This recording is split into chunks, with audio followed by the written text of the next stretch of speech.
எனக்கு வந்து பாத்தீங்கன்னா கொஞ்சம் சேஃப் பிளே தான் பிளே பண்ணிருக்கேன் சீரீஸ் மொத்தமாவே. என்னன்னா அவங்கள போய் சேர்த்து பொண்டாட்டி கூட சரி சேர்த்து வைப்பா அப்படின்ற மாதிரி தான் பண்ணிருக்கேன். என்னன்னா நான் போயிட்டே இருப்பேன் அப்படின்னு புடிச்சிடும் ஒரு பாட்டி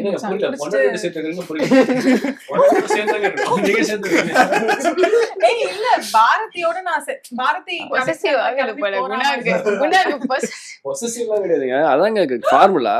ஹஸ்பண்ட் வைஃப்னா சேர்ந்தா சேர்த்து வைக்கிறது என்னது புரியல. பாரதிக்கும் ரவிக்கும் 2வது கல்யாணம் நடக்கும். அப்போ வந்து பாரதி வந்து ஒரு மாதிரி அழுவாங்க. போயிட்டு இந்த மாதிரி ஏன் இந்த மாதிரி எனக்கு பயமா இருக்கு, நான் எங்கேயாவது போயிடலான்னு இருக்கேன். வா கருத்துல வந்து போலாம் வா போ.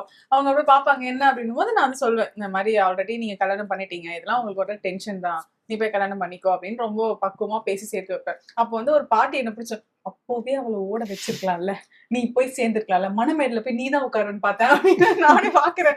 ஏன் பாட்டி ஒண்ணு அவளை கண்டாலே பிடிக்க மாட்டேன், அடிச்சு உடச்சு நம்மள இருக்கும்போது பாரதியா பாவம் அந்த பொண்ணு பாட்டி. அந்த பொண்ணு இன்னைக்கு பர்த்டே ஆக்சுவலா. ஆமா ஆமா ஆமா ஹேப்பி பர்த்டே ரேவதி.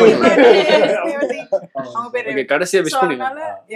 அந்த மாதிரி தான் எனக்கு ரொம்ப செயிண்ட் கலை தான் நான் பார்த்திருப்பேன். ரொம்ப சேஃப் பிளே தான்.